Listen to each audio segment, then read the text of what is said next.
Dear students, today we continue the next article from the rotational motion, that is the radius of gyration. रेडियसचा शब्दाचा अर्थ तुम्हाला कळतो. Radius म्हणजे circle असेल तर सेंटर पासून सर्कम्फरन्स पर्यंत डिस्टन्स ते रेडियस आपण म्हणतो. आणि पुढे गायरेशन या शब्दाचा अर्थ डिक्शनरी मिनिंग काय असते. गायरेशन शब्दाचा अर्थ काय.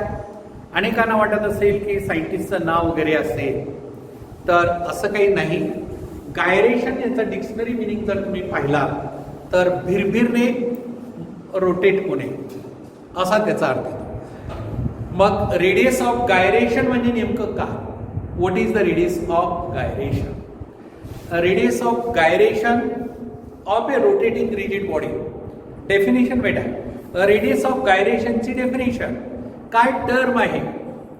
Radius of gyration it is the distance between axis of rotation and the point at which whole mass of the body is supposed to be concentrated so as to possess the same moment of inertia.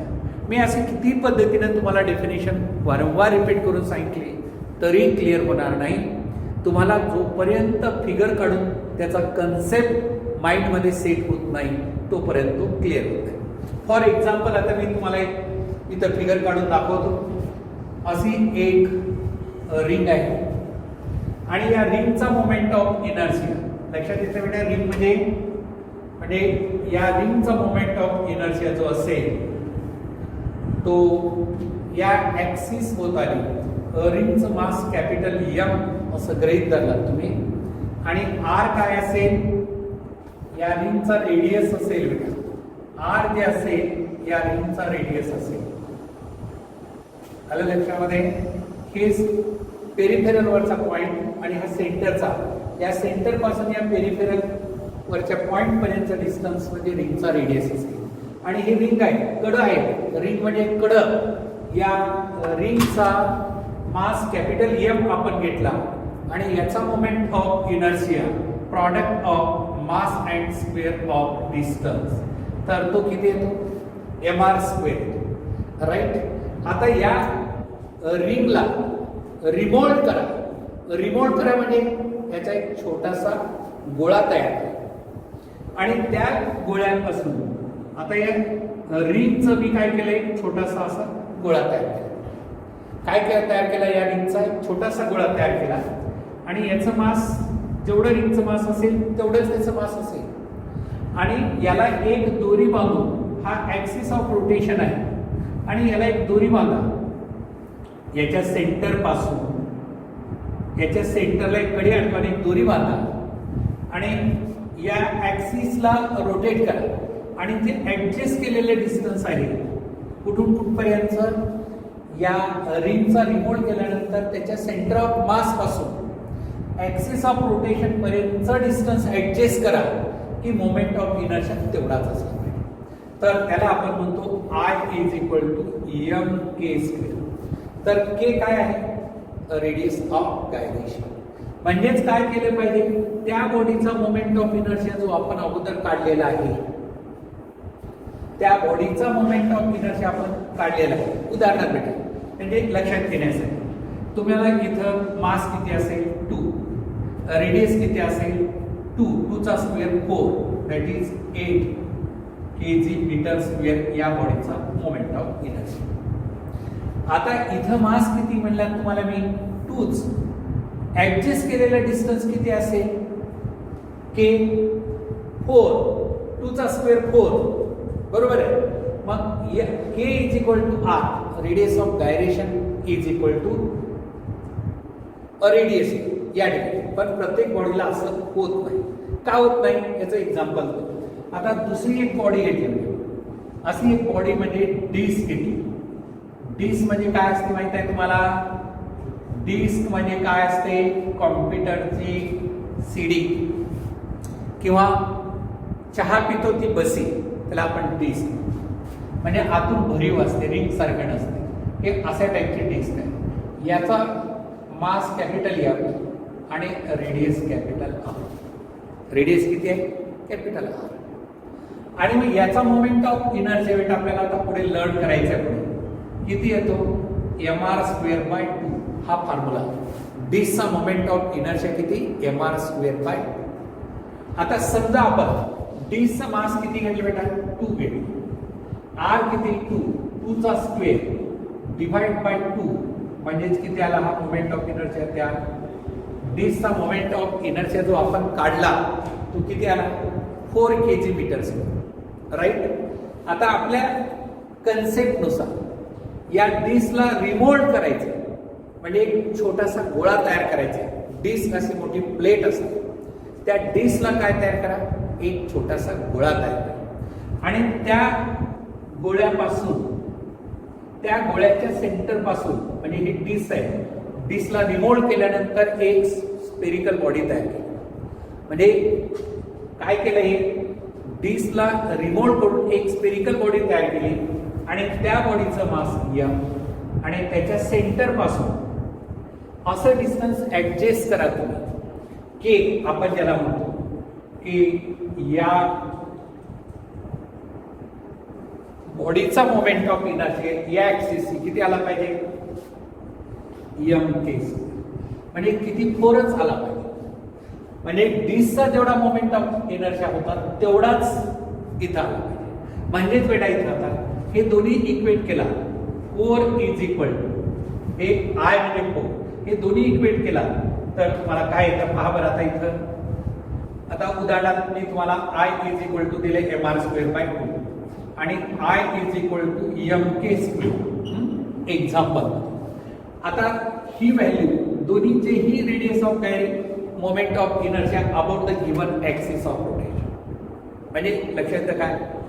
एक disk घेतली, त्याचं मास capital या आणि radius डिस्कचा R आणि याचा moment of inertia आपण काढला तो एवढा. परत काय करायचं? ती जी डिस्क होती त्याला रिमोल्ड करून एक स्पेरिकल बॉडी तयार करा. ही स्पेरिकल बॉडी तयार करा आणि त्याच्या सेंटर पासून असं डिस्टन्स ऍडजस्ट करा म्हणजे के रेडियस ऑफ गायरेशन की या बॉडीचा मोमेंट ऑफ इनर्शिया डिस्क एवढाच आला पाहिजे. म्हणजे हे दोन्ही मोमेंट ऑफ इनर्शिया सेम. तर काय येतं? mk² is equal to mr². m cancel, mr²/2. तर बेटा k is equal to r/2. म्हणजेच किती आलं? r 1/√2 ची किंमत किती येते माहित आहे? 1/√2 ची किंमत लक्षात ठेवा 0.7 येते. 0.7 टाइम्स रेडियस. म्हणजे अगोदर काय होतं? k is equal to r आलं होतं, मग radius of gyration is equal to radius होतं. इथं आलं का? Radius of gyration is equal to radius नाही.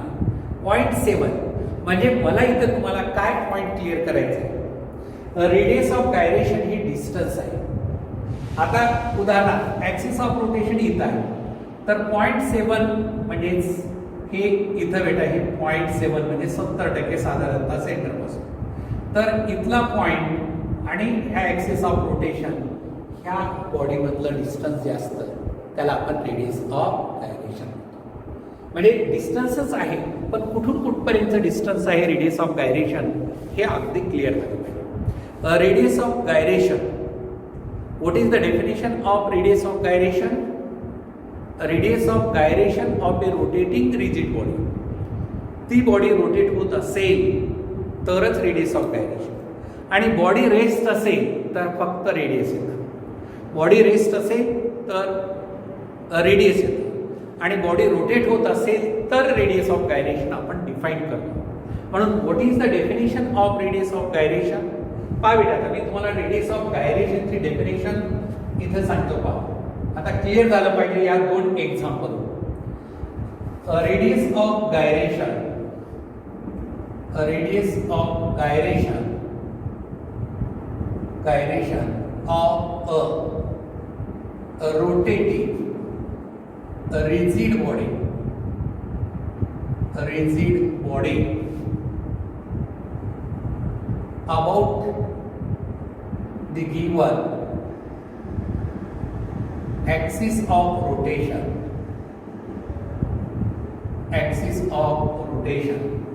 radius of gyration of a rotating rigid body about the given axis of rotation is defined as सांगा म्हणजे काय असेल हे क्लिअर झालं ना तुम्हाला एक्झाम्पल ना हा it is the distance between आता पहा it is the distance between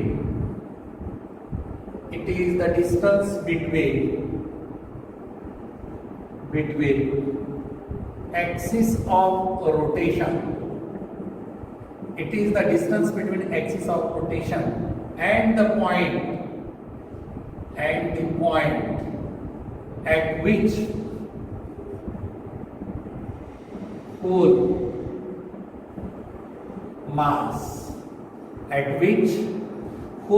of the body supposed to be concentrated, at which whole mass of the body supposed to be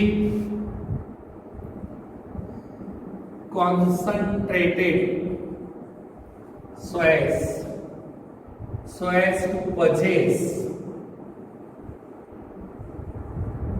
possesses the same moment of inertia of the body, so as to possess the same moment of inertia of the body as that of previously,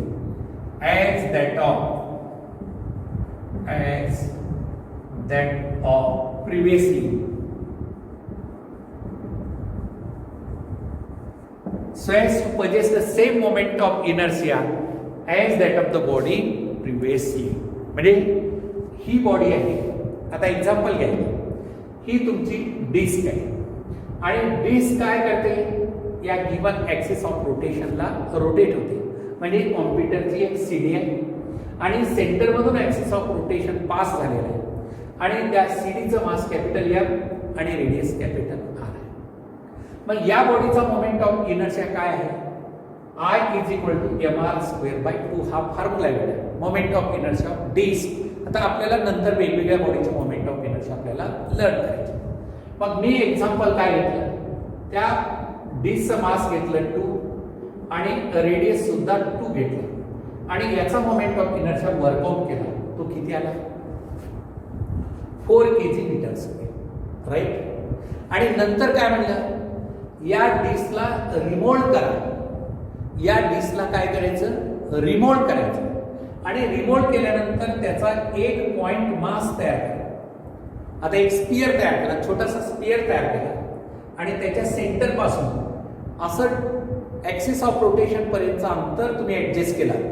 समजा सुरुवातीला moment of inertia कमी जास्त असेल, match होत नसेल, हळूहळू distance adjust करा आणि शेवटी काय झालं पाहिजे, जेवढा मोमेंट ऑफ इनर्शिया डिस्क आहे तेवढाच मोमेंट ऑफ इनर्शिया परत ह्या ऍडजस्ट केलेल्या डिस्टन्स आणि मास आला असेल तर जे ऍडजस्ट केलेले डिस्टन्स आहे त्याला आपण काय म्हणायचं, रेडियस ऑफ गायरेशन. पॉवर बेटा के ची किंमत कशी येते, mk square is equal to mr square by 2 mm cancel, k square is equal to r square by 2 येते आणि k is equal to r by √2 म्हणजे 0.7. आता हा ऍक्सिस ऑफ रोटेशन इथून 0.7 अंतरावरती म्हणजे हे 0.7 टाइम्स रेडियस, इथं तुमचं ऍडजस्ट केलेलं डिस्टन्स हे रेडियस ऑफ गायरेशन. कुठून? ऍक्सिस ऑफ रोटेशन पासून एक पॉइंट बॉडी मध्ये येतो, त्या पॉइंटला बॉडीचं पूर्ण मास कॉन्सन्ट्रेट झालेला असतो. आता हा रेडियस ऑफ गायरेशन हा प्रत्येक ऍक्सिसशी वेगळा येतो का सेम येतो? पाहावे, radius of gyration is different for different axis of rotation of same body. कारण मोमेंट ऑफ इनर्शिया प्रत्येक बॉडीचा वेगळा आहे. मोमेंट ऑफ इनर्शिया प्रत्येक बॉडीचा प्रत्येक ऍक्सिस ऑफ रोटेशनशी वेगळा आहे. म्हणून मोमेंट ऑफ इनर्शिया वेगळा असेल तर रेडियस ऑफ गायरेशन सुद्धा वेगवेगळा असतो. ऍक्सिस ऑफ रोटेशन बदललं तर रेडियस ऑफ गायरेशन सुद्धा बदलतं. म्हणजे नेमकं रेडियस ऑफ गायरेशन हे काय आहे आपल्याला क्लिअर झालं पाहिजे. द रेडियस ऑफ गायरेशन म्हणजे ही डिस्टन्स आहे. कशामधलं डिस्टन्स आहे आता पहा परत आपण या डेफिनेशनकडे. Radius of gyration of a rotating rigid body about the given axis of rotation is defined as it is the distance between axis of rotation and the point at which whole mass of the body, entire mass of the body or whole mass of the body supposed to be concentrated. Entire mass of the body supposed to be concentrated so as to possess the same moment of inertia as that of the body previously. That is the radius of gyration. म्हणजे radius of gyration we denote letter K. याला letter we denote K letter आपण radius of gyration define करतो. And therefore I is equal to mk square and k square is equal to I divided by m, and therefore k is equal to root of I divided by m. Radius of gyration k is equal to square root of I divided by m. आता याच्यावरून मला सांगा तुम्ही radius of गायरेशनचं unit काय असेल. What is the unit of radius of gyration? Radius of gyration चं unit K adjust केलेलं distance आहे ना. मग radius of gyration is measured in metre. म्हणून बेटा इथं SI unit of K is metre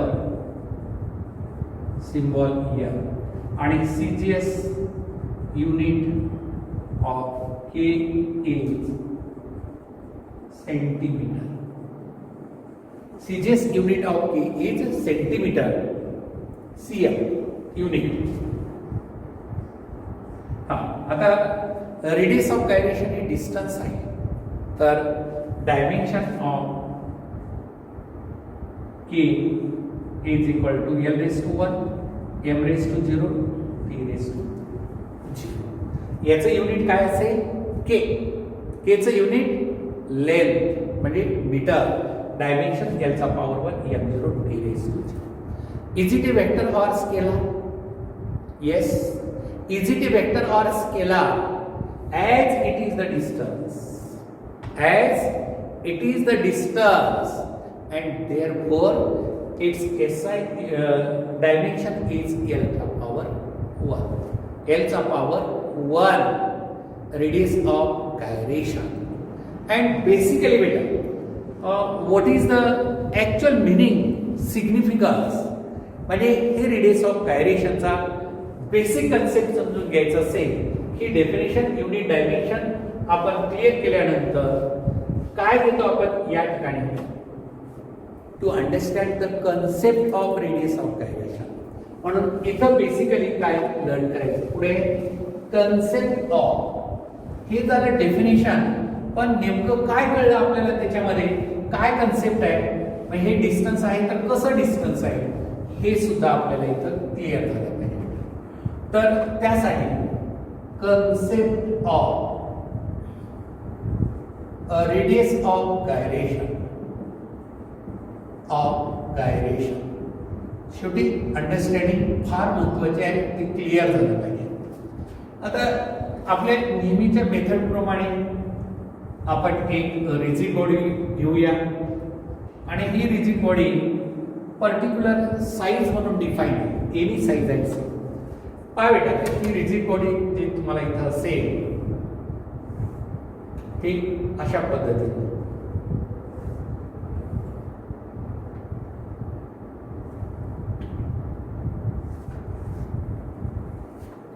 हे particles, rigid body made up of large number of हे असे पार्टिकल्स असेल. पहिल्या पार्टिकलचा मास M1, R1 डिस्टन्स, आणि दुसऱ्या पार्टिकलचं मास m2 r2 डिस्टन्स, तिसऱ्या पार्टिकलचं मास m3 r3 डिस्टन्स आणि लास्ट पार्टिकलचं mass mn rn distance from the axis of rotation. ही rigid body rotate about the given axis of rotation. तर अशा टाईपची फिगर काढत चला, कारण अंडरस्टँडिंग क्लिअर झाली पाहिजे. आता यामध्ये बेटा एक लक्षात ठेवा, आयडेंटिकल मासेस आपण घेणार आहोत. ही मी पूर्वीची फिगर काढली, आता याच्यात थोडंसं मॉडिफिकेशन मला करायचं. काय करायचं आहे, ही डिस्टन्सेस मास डिस्ट्रीब्युशन ठीक आहे, r1 r2 r3 r4 rn आहे, पण आयडेंटिकल मासेस कन्सिडर करा. m1 m2 m3 च्या ऐवजी फक्त m1 is equal to m2 इथं लिहितो, m1 is equal to m2 is equal to m3 is equal to m4 is equal to and so on mn is equal to m. अर्थ काय, किती particles आपण घेतलेले, n आयडेंटिकल पार्टिकल्स घेतलेले. किती, n identical particles आपण घेतलेले. मग by definition of moment of inertia काय असेल बेटा. Now let us consider a rigid body of any size and shape. A rigid body of any size and shape is rotating about an axis, passing through any point O and perpendicular to the plane. Now this rigid body is made up of extremely large number, संख्येनं जास्त particles आहेत, large number of extremely small particles, extremely small identical particles. A rigid body consists of large number of identical, means same mass, large number of identical particles.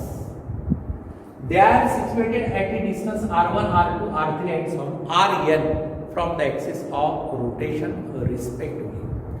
By definition of moment of inertia, I said moment of inertia is the product of mass and square of the distance. m r1 square m r2 square plus m r3 square plus and so on plus m rn square. याच्यामधून मी m common काढणार. काय common काढणार, n common काढणार आणि इथे r1 square plus r2 square plus and so on plus rn square. Small m mass of each particle. आता याला divide n आणि मल्टिप्लाय n असं केलं. आता स्मॉल m इंटू n म्हणजे काय, एका पार्टिकलचा मास समजा 1 ग्रॅम, एकूण 100 पार्टिकल आहे तर 100 इंटू 1 म्हणजे 100 ग्रॅम टोटल बॉडीचं मास झालं. म्हणजे याला आपण काय घेतो, capital M into r1 square plus r2 square plus and so on plus rn square divided by n. आलं लक्षात. हा झाला बेटा मोमेंट ऑफ इनर्शियाचा फॉर्म्युला. या बॉडीचा moment of inertia about the given axis of rotation. आता मी काय करणार, पहा अत्यंत इम्पॉर्टंट कन्सेप्ट आहे. मी काय करणार, आता या बॉडीला रिमोल्ड करणार. या बॉडीला काय करणार, रिमोल्ड, आणि त्या बॉडीचं एक मास आपण एकच कॅपिटल M आणि याच्या सेंटर पासून ॲक्सिस ऑफ रोटेशन पर्यंतचं डिस्टन्स ऍडजस्ट करा. हे के डिस्टन्स आणि मोमेंट ऑफ इनर्शिया तेवढाच झाला पाहिजे. म्हणजेच I इज इक्वल टू काय लागेल, mk स्क्वेअर. याला म्हणतो इक्वेशन फर्स्ट, याला मी म्हणतो इक्वेशन सेकंड. आला ना लक्षात. हे इक्वेशन फर्स्ट आणि हे इक्वेशन सेकंड, राईट. आता बेटा या दोन्हीचं from equation first and second mk square is equal to capital M into r1 square plus r2 square plus r3 square plus and so on plus rn square divided by n. हा metre इथं M capital M दोन्हीकडे cancel आणि k is equal to रूटमध्ये R1² plus R2² plus R3² plus and so on plus RN² divided by आता याला काय म्हणायचं सांगा. मीन स्क्वेअर वेलॉसिटी आणि मीन रूट थोडा वेगळा. मीन म्हणजे सरासरी कळते का. समजा मी 3 पार्टिकल घेतो, 3च पार्टिकल. आता R1, R2, R3 हे 3 पार्टिकल. याचं R मीन किती येतं म्हणजे हे 2 मीटर आहे, 3 मीटर आणि 4 मीटर. तर याची सरासरी किती R1 plus R2 plus R3 divide by 3 is equal to किती 2 प्लस 3 प्लस 4 डिवाइड बाय 3. 3 आणि 2 5 आणि 4 9 divide by 3 is equal to 3 metre. काय मीन डिस्टन्स सरासरी हे मीन डिस्टन्स बरोबर आहे. आता याच्यानंतर मीन स्क्वेअर डिस्टन्स. मीन स्क्वेअर डिस्टन्स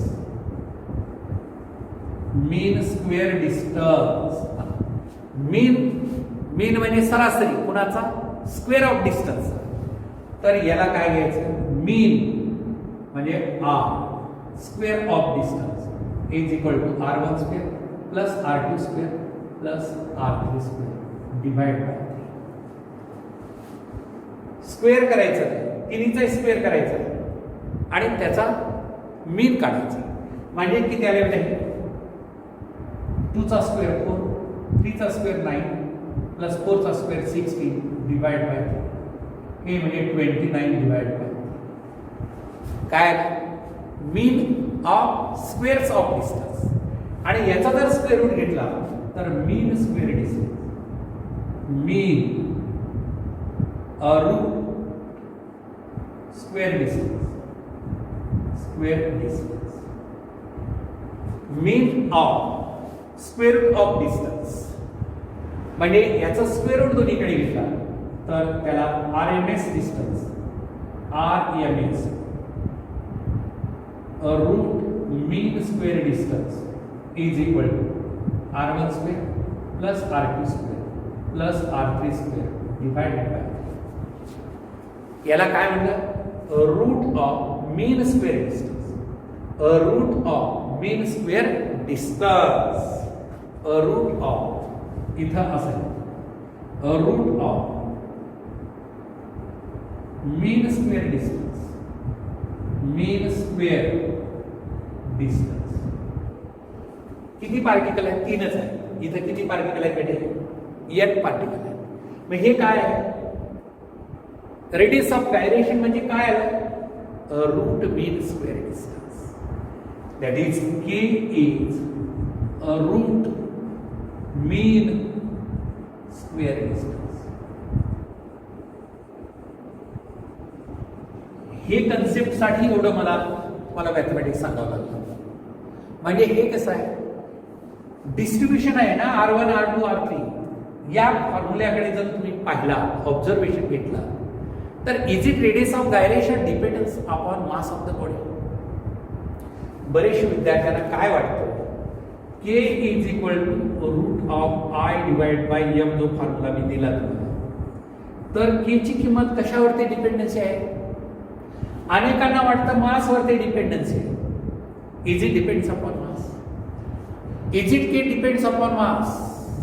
या फॉर्म्युल्याकडे पाहिल्यानंतर तुम्ही येस म्हणता आणि तुम्ही मेजर विद्यार्थी 90% विद्यार्थी चुकतात.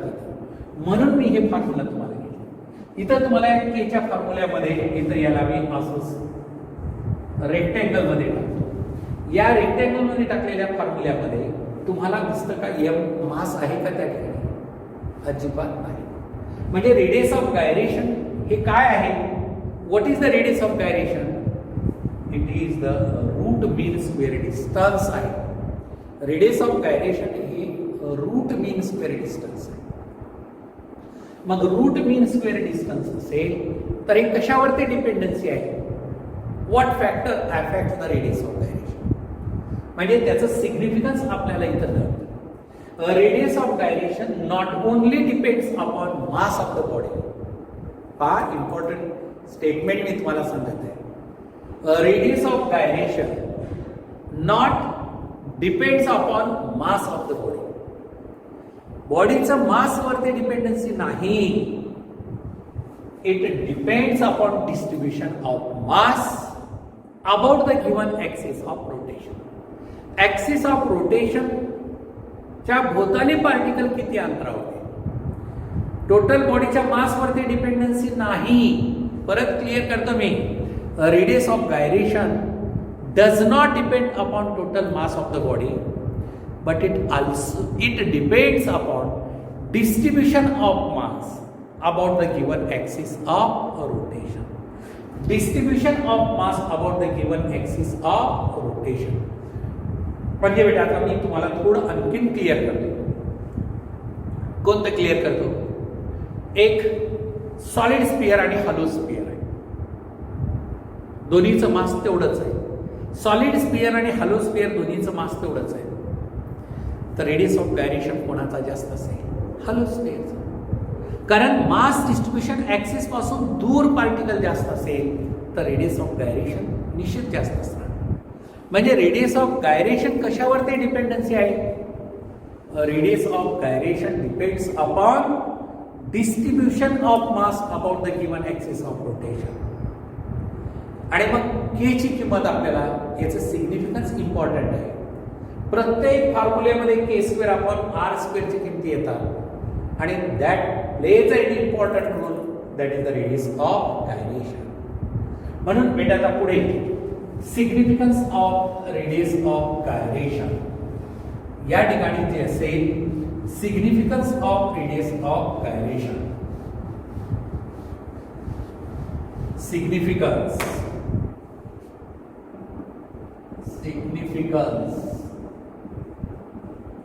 of the radius of gyration. म्हणजे सिग्निफिकन्स ऑफ रेडियस ऑफ गायरेशनचा म्हणजे what is the meaning of radius of gyration. या दोनच वाक्यामध्ये radius of gyration depends upon distribution of mass about the given axis of rotation. पहिलं significance radius of gyration. Radius of gyration depends upon distribution of mass about the given axis of rotation. Distribution of mass about the given axis of rotation. Distribution of mass about the given axis of rotation. आता यामध्ये बेटा A point, if the particles are crowded near the axis of rotation.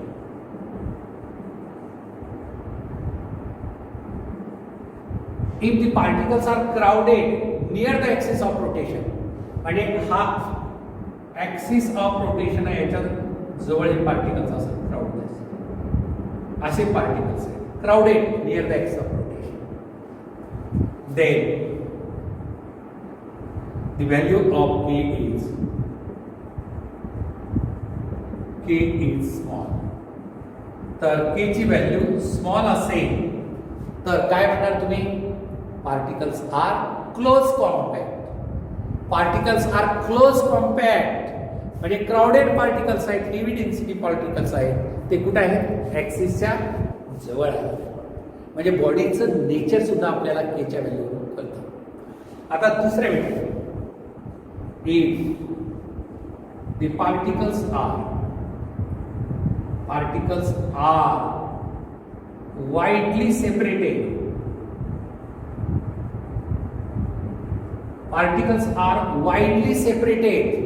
Widely सेपरेटेडचा अर्थ होतो म्हणजे axis पासून दूर अंतरावर ते पार्टिकल असते. If the particles are widely separated म्हणजे ऍक्सिस पासून दूर अंतरावर ते पार्टिकल असते. If the particles are widely separated then the value of k is maximum. Then the value of k is maximum. म्हणजे आता हॅलो स्फिअर असेल तर k ची किंमत जास्त आहे. पार्टिकल वाईडली सेपरेटेड आहे. ऍक्सिस ऑफ रोटेशन पासून दूर अंतरावर ते पार्टिकल्स आहेत. आणि क्राउड असेल टुगेदर तर k ची किंमत कमी असेल and particles are close compact करतात. हे k ची किंमत आपल्याला रेडियस अँड सेकंडली म्हणजे डिस्ट्रीब्युशन ऑफ मास वरती k ची किंमत depends and it is independent of total mass. It's value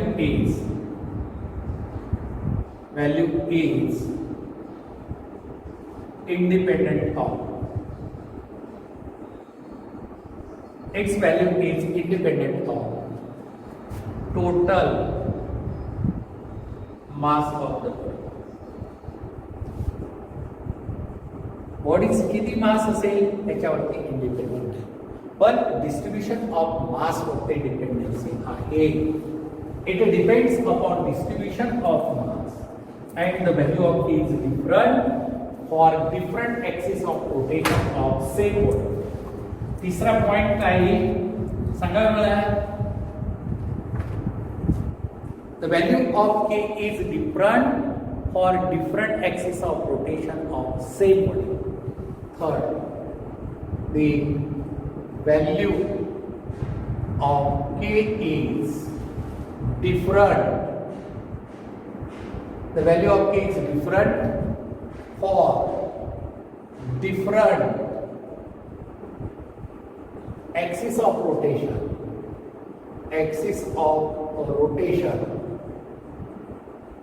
of same body. The value of k is different for different axis of rotation of same body. Axis of rotation बदलला तर k ची किंमत बदलते. The value of k is different for different axis of rotation of the same body. त्याच बॉडीचा axis of rotation वेगळा असेल तर रेडियस ऑफ गायरेशनच्या किमती सुद्धा वेगवेगळ्या येऊ शकतात. And so this is. आता फायनली आपण काय करणार आहोत, ग्राफ काढणार. तर ग्राफ कुठलाही ग्राफ काढायचा असेल तर मॅथमॅटिकल फॉर्म्युला तुमच्याकडे असला पाहिजे. कोणता formula? I is equal to M K. M ही कॉन्स्टंट आहे बॉडीचा मास. I आणि k च्या किमती बदलतात. तर पहिल्यांदा आपण ग्राफ काढूया. I y ऍक्सिस वरती आणि k स्क्वेअर x ऍक्सिस वरती घेतला तर ग्राफ कसा येतो, straight line passing through origin. आणि कुठे स्ट्रेट लाईन असेल तर याचा स्लोप आपण घेतो आणि स्लोप काय येणार बेटा, capital A. Total mass of the slope is the slope of I against k square is I आणि k square मधल्या ग्राफचा स्लोप देतो तो total mass of the body. आणि दुसरा ग्राफ आहे I घेतला आपण y ऍक्सिस वरती आणि k स्क्वेअर च्या ऐवजी k घेतला. k स्क्वेअर च्या ऐवजी k घेतला तर ग्राफ कसा येतो, अशा टाइपचा हा पॅराबोलिक कर्व. ग्राफ कोणता आहे, पॅराबोलिक कर्व. ग्राफचं नेचर जे असेल ते कोणत्या टाईपचं नेचर आहे, पॅराबोलिक कर्व. अशा टाईपचं ग्राफ असेल तर या ग्राफला पॅराबोलिक म्हणजे नॉन लिनियर आहे. हा linear graph, straight line graph म्हणजे लिनियर आहे आणि हा ग्राफ म्हणजे नॉन लिनियर ग्राफ आहे, म्हणजे कर्व टाईप मध्ये ग्राफ आहे. आणि अशा टाईपचं ऑब्जेक्टिव्ह जरी काही एक वेळेस विचारलं तुम्हाला तरी इथं तुम्हाला क्लिअर झालं पाहिजे. And so this is about the radius of gyration. This is about the radius of gyration. आणि हा इथं हे आर्टिकल आपलं रेडियस ऑफ गायरेशनचं कंप्लीट झालेलं आहे. ओके, आणि नेक्स्ट पिरियडला आपण पुढचं आर्टिकल लर्न